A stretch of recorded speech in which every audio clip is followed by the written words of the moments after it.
देखो, मजलूम की बद्दुआ से बचो, मजलूम की बद्दुआ से बचो। अल्लाह और उसके दुआ के दरमियान कोई हिजाब नहीं होता। अल्लाह फौरन कबूल करता है।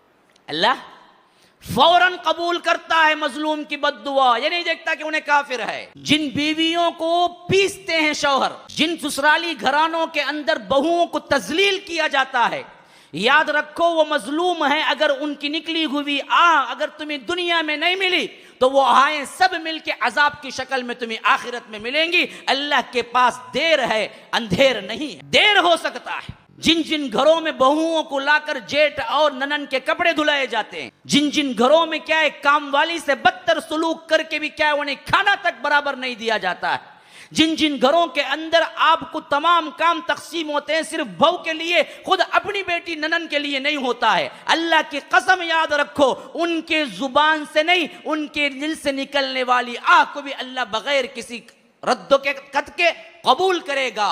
और वो आहें या तो तुम्हें दुनिया में बर्बाद करेंगी या आखिरत में। अच्छी तरह याद रख लो, जितने सांसें जालिम है ना वो गुर्दे फेलियर होके मरती है। डायलिसिस खाओ भुगतो। हाँ, क्यों नहीं करेगा अल्लाह? बेड में ऐसे पढ़ाता है मरते वक्त 3-3 4-4 साल कोमा में पड़ी रहती हैं। हाँ, गलाजत का भी होश नहीं। ऐसे फिर आता है अल्लाह, फिर उसके बाद बुलाता है। अच्छी मौत नहीं देख सकते सासों की अमूमन जो जालिम है, अच्छी मौत नहीं देख सकते, खातिमा बिल खैर नहीं देख सकते। याद रखो, जाओ अगर नहीं है तो नोट करो अपने अपने खानदानों में। मैं कह रहा हूं अगर सही नहीं है तो फिर पूछो कितनों की हैं जो जालिमाना तौर पर अपनी जिंदगी में जुल्म करते करते उन्होंने क्या है अपनी जिंदगी बिता दी शौहरों की खातिर।